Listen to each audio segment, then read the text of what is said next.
I want to tell you about a man I met many years ago.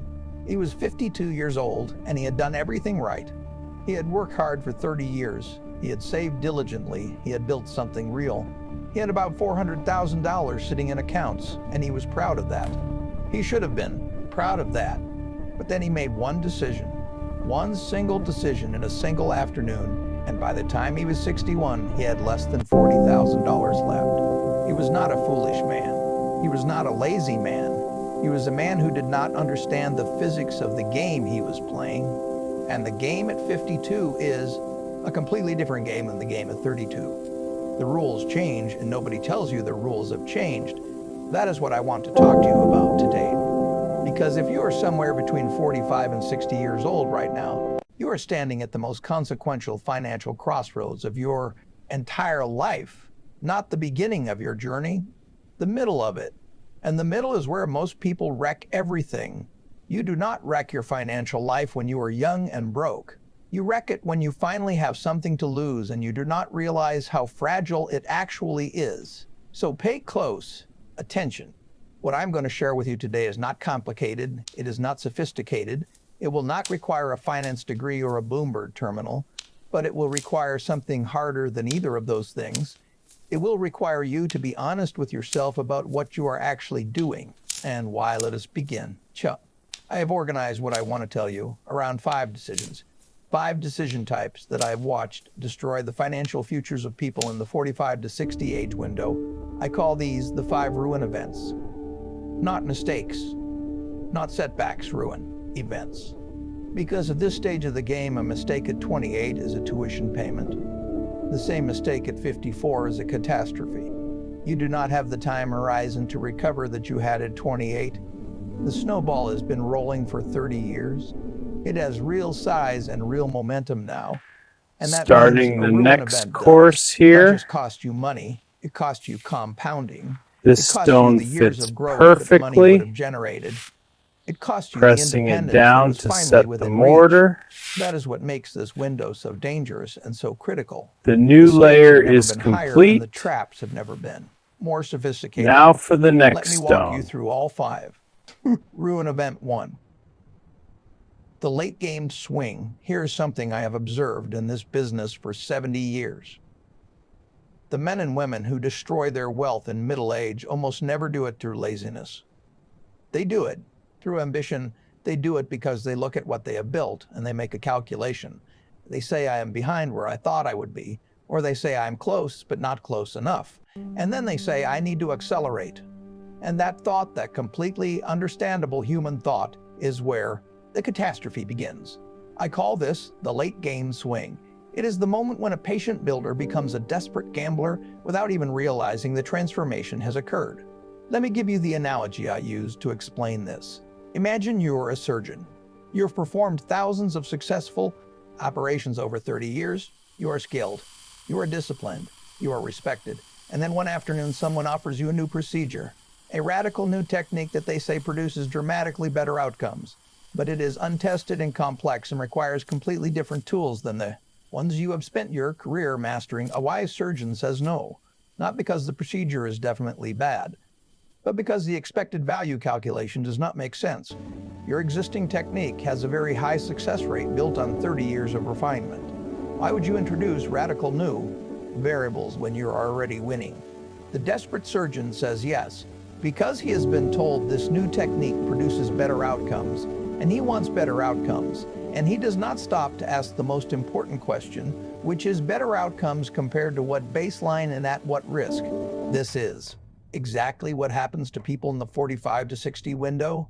They've been investing carefully for years, index funds, bonds, steady contributions, and then they start hearing about opportunities, private equity deals, cryptocurrencies, speculative real estate syndications, options, strategies, things that promise 15%, 20%, 30% annual returns, things that sound like acceleration, and the late game swing begins. Here's the brutal mathematics of this trap. If you have $400,000 at 52 and you earn a steady 7% annually, you will have approximately $1.1 million at 67. That is not spectacular, but it is genuine life-changing money. It is independence. Now suppose you hear about a private real estate deal promising 18% returns. You think I will just put half in there and keep the rest safe. You put $200,000 into the deal. Year one, it looks great. Maybe you'll even receive some distributions. Year two, the market shifts, the deal runs into trouble. Year three, you get a call telling you the investment has failed. You have lost your $200,000. Now you are 55 with $200,000 instead of 400,000, and you need to earn 7% on that 200,000 for 12 years to reach the same destination. You are now 67 with $507,000 instead of 1.1 million.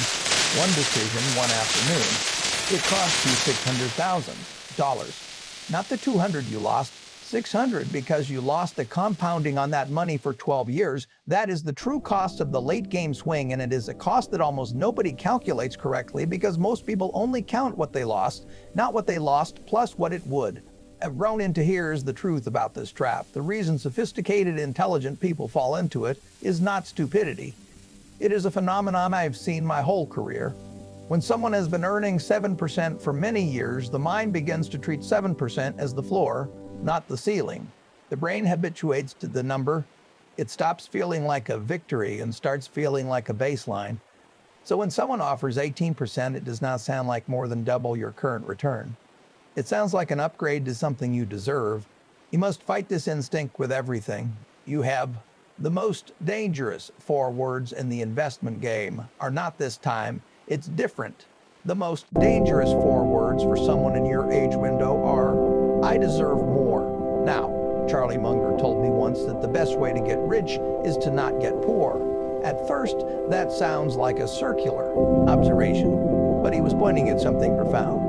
Avoiding catastrophic loss is worth far more mathematically than chasing extraordinary gain. A 50% loss requires a 100% gain just to break even. At 54, you may not have the time or the capital to make that journey back. Here is your assignment for this first Ruin event. I want you to write down every non-standard investment you currently hold or are considering, anything outside of index funds, bonds, and your primary residence. For each one, I want you to write down 3 things. What is the realistic worst-case outcome, meaning total loss? How long would it take you to recover from that worst-case outcome at your normal savings rate? And what specific advantage do you have over every other participant in that investment that would cause you to win where others lose? That third question is the most important. If you cannot answer it clearly and specifically, do not make the investment. The advantage question. That is what protects you from the late game swing. 2. The rise style acceleration trap. Let me tell you what happens to most people when they reach their late 40s. The salary has gone up. The kids are getting older and slightly less expensive. The mortgage might even be close to paid off. For the first time in decades, there is some breathing room. And the brain, which has been under financial pressure for 30 years, does something completely predictable. It says you have earned this. You have sacrificed and worked and been responsible. Now it is time to enjoy it. You upgrade the car. You take the bigger vacation. You do the kitchen remodel you have been putting off. You start flying business class because you can finally afford it. And each individual decision feels completely reasonable. It is not a reckless gamble. It is just a small lifestyle upgrade you have genuinely earned. But here is what is actually happening. I call this the lifestyle acceleration trap, and it is the quietest wealth destroyer in the entire game. Here's the analogy that captures it best. Imagine you are rowing a boat across a lake. You have been rowing steadily for 30 years. Your arms are tired, and then you see that you are only about a third of the way across. You have 2/3 of the lake still ahead of you. Now, at this moment, the worst thing you could possibly do is put down the oars and rest. Not because rest is bad, but because this particular lake has a current in it, and the moment you stop rowing, the current begins pulling you backward. In the world of personal finance, that current is called inflation. It is also called lifestyle inflation, and it operates on a simple principle. It is much easier to add spending than it is to remove it. The brain does not experience a spending reduction as returning to a previous state. It experiences it as loss. Once you are flying business class, every economy ticket for the rest of your life feels like a punishment. Once you have the new car, every old car feels like settlement. Once you have done the kitchen remodel, you start seeing all the other things that need remodeling. This is not weakness. This is neuroscience. This is the hedonic treadmill, operating exactly as evolution designed it. You adapt to every upgrade, almost immediately, and then you require the new level as your baseline. The financial cost of this trap is staggering. Let me give you the numbers. Suppose at age 48 you make 3 lifestyle upgrades, a new car payment of $700 a month instead of no car payment, a vacation budget that goes from $5,000 a year to $15,000 a year, and a home upgrade that adds $1,200 a month to your housing costs. That is $2,300 a month in new spending, $27,600 a year. Now suppose you were in that position until 67, is 19 years of extra spending. The money spent totals $524,000. But the money that could have been invested at 7% totals approximately $1,060,000. $1 million gone. Not in a bad investment, not in a fraud, just quietly redirected from your future self to your present comfort. And here is the most insidious part of this trap. Every individual decision was defensible. You did earn the better vacation. You do deserve some comfort after 30 years of work. Each choice in isolation was not crazy, but the cumulative, mathematical effect is catastrophic. I lived in the same house in Omaha for most of my adult life. People thought this was strange or even performative given my resources. It was neither. It was a recognition of something important. Every dollar that goes into a house that you live in is a dollar that is not compounding for you. The house might appreciate, but it will not compound at the rate that a well-deployed portfolio compounds. And more importantly, the lifestyle attached to a bigger house always costs more than the house itself.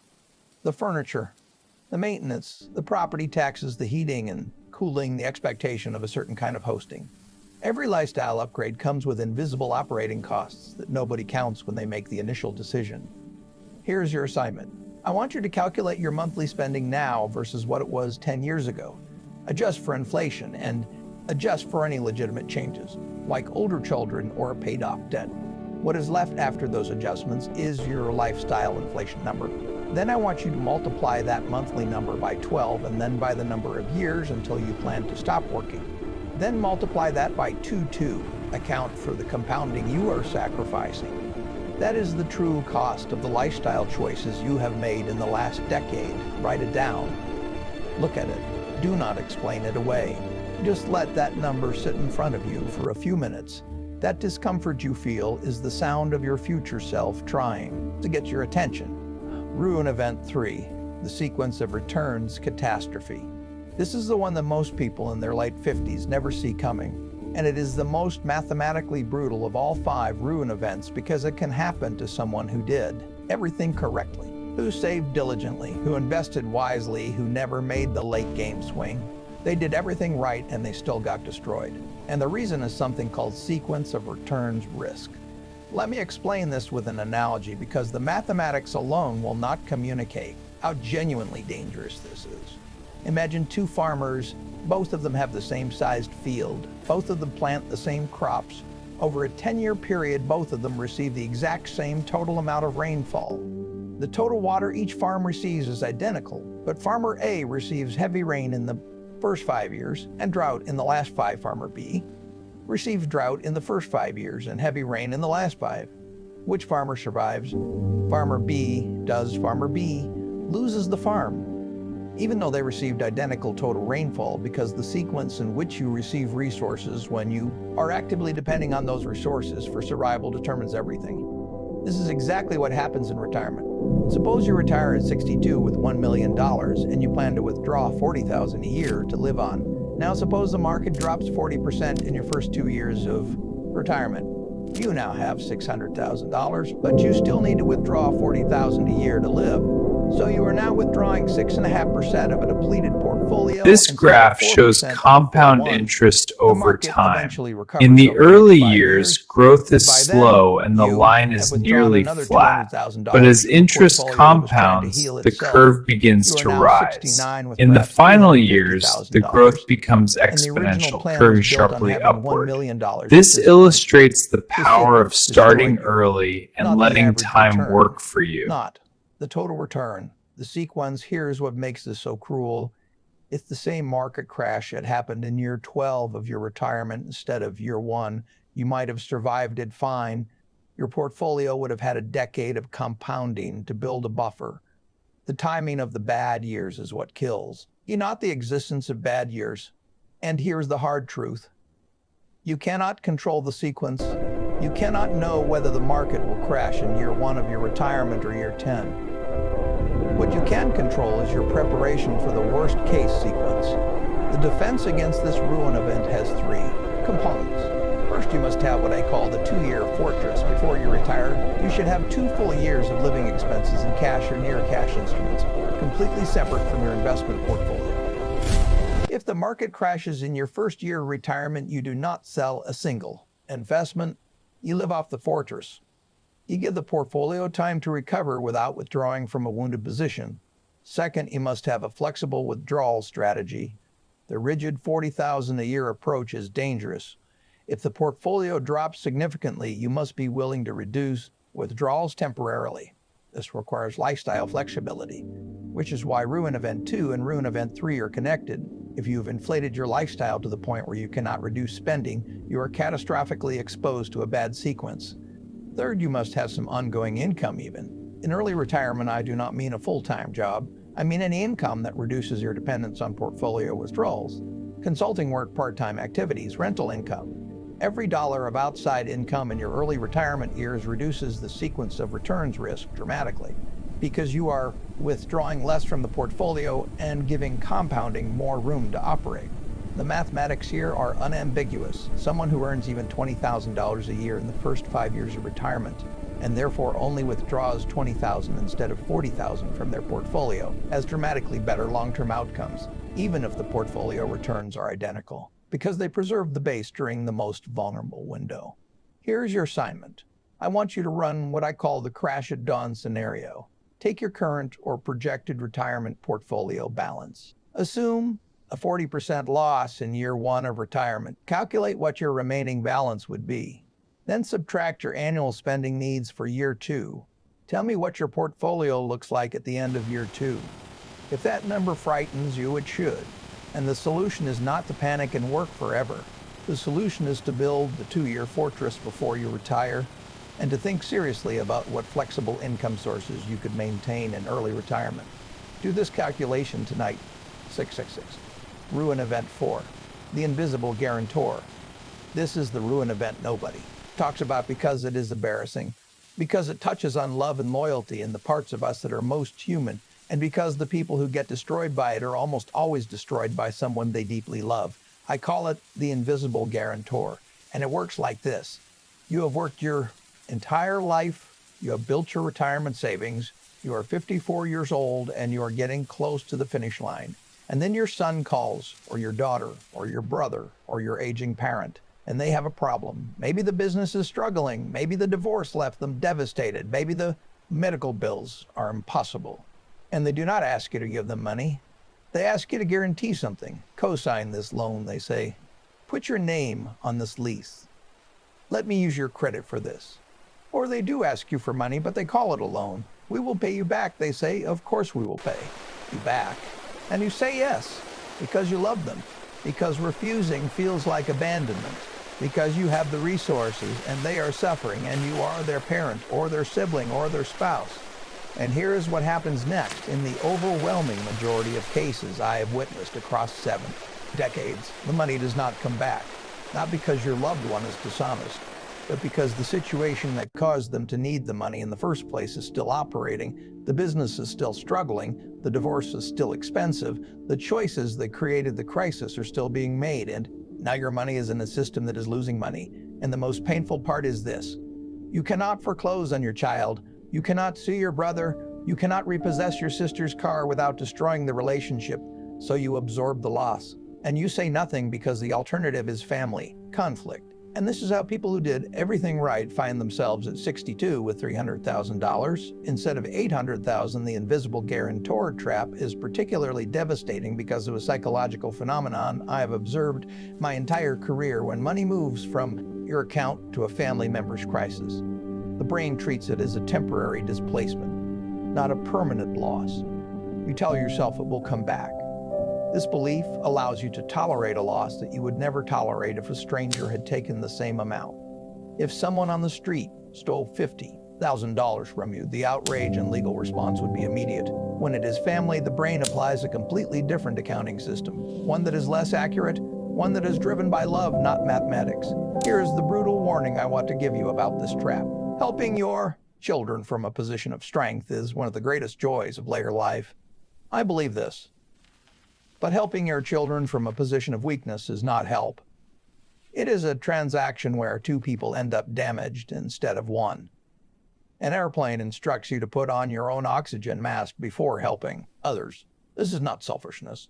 This is the only configuration that allows you to actually help. If you deplete your retirement savings to rescue a family member's failing business, and the business fails anyway, you have not saved them. You have simply joined them in the crisis. And now there are two people who need help instead of one. There is one specific configuration of this trap I want to warn you about with particular urgency. Co-signing a loan. I have watched this destroy more middle-aged financial plans than almost any other single mechanism. When you co-sign a loan, you do not have any of the upside of the loan. You have only the downside. If the primary borrower pays it back, nothing happens for you. If they default, everything happens to you. This is the worst possible risk-reward structure in the entire financial universe.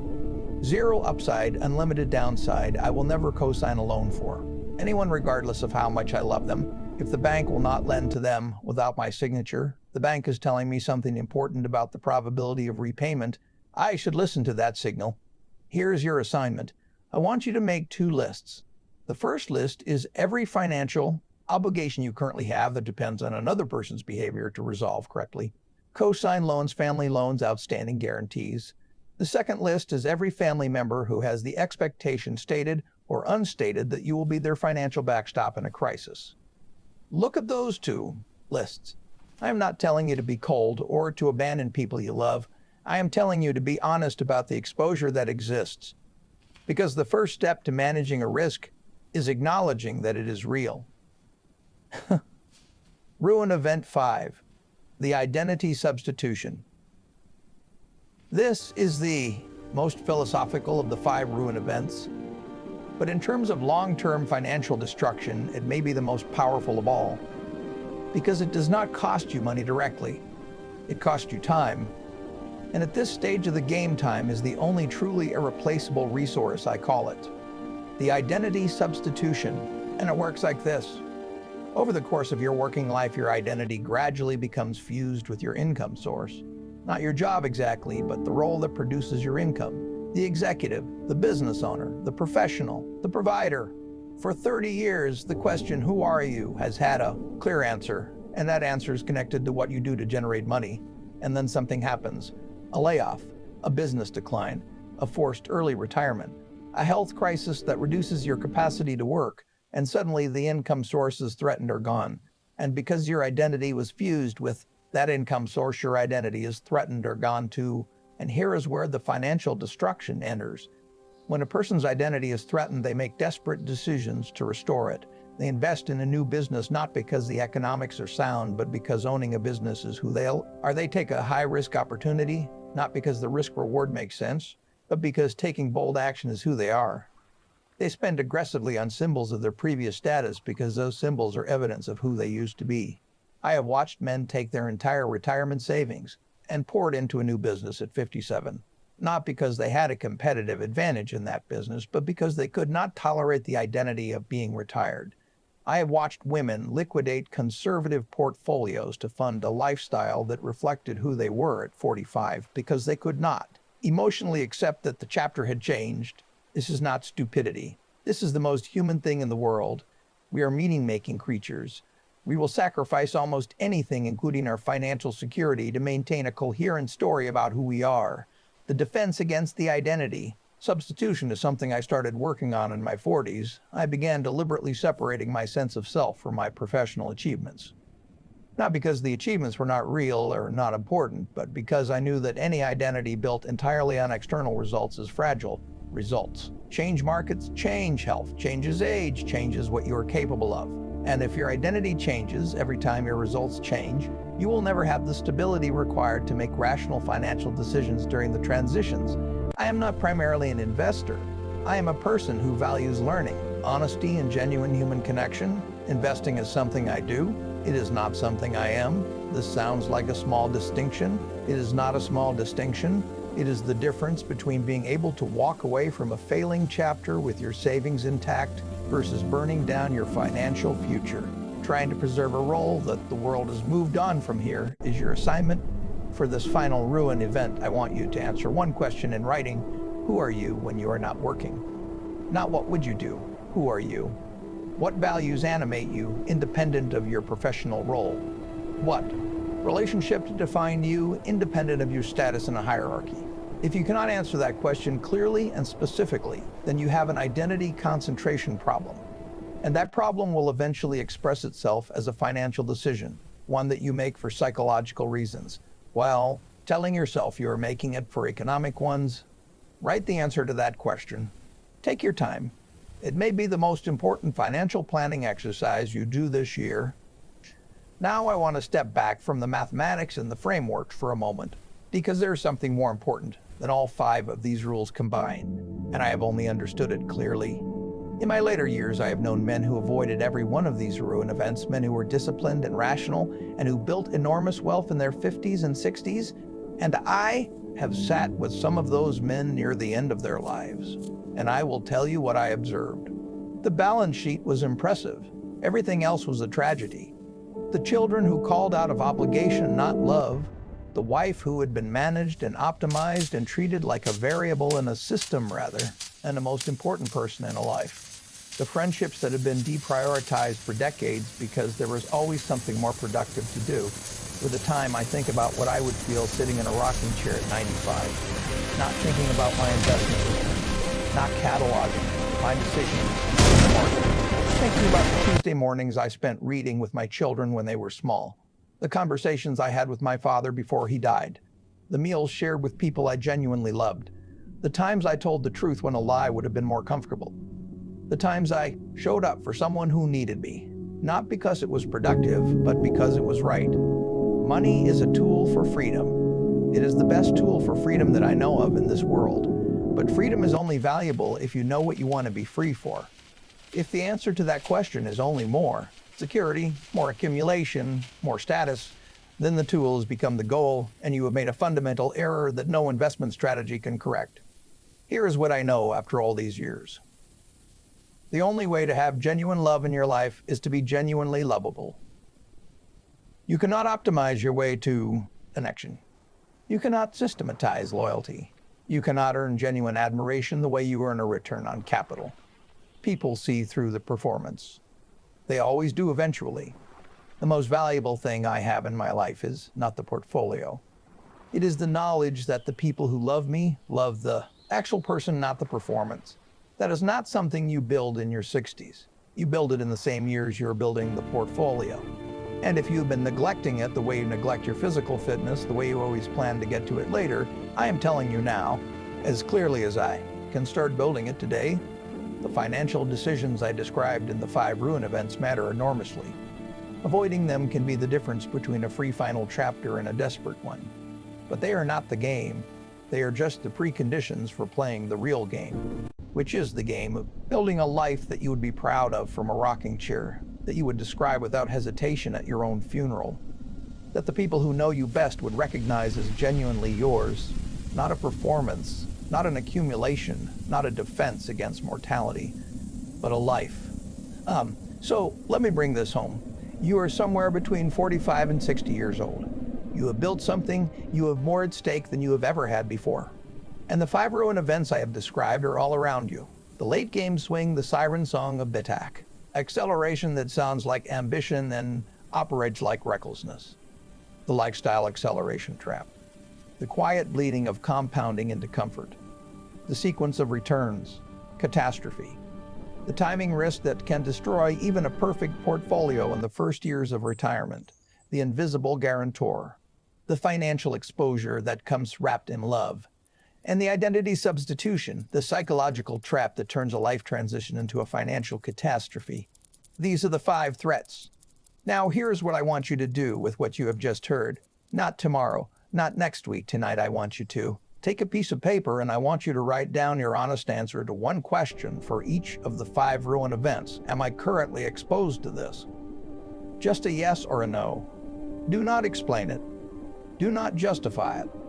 Do not grade yourself, just the honest answer. Because information without action is useless. Wisdom without execution is vanity. You have watched this video. You now have the framework.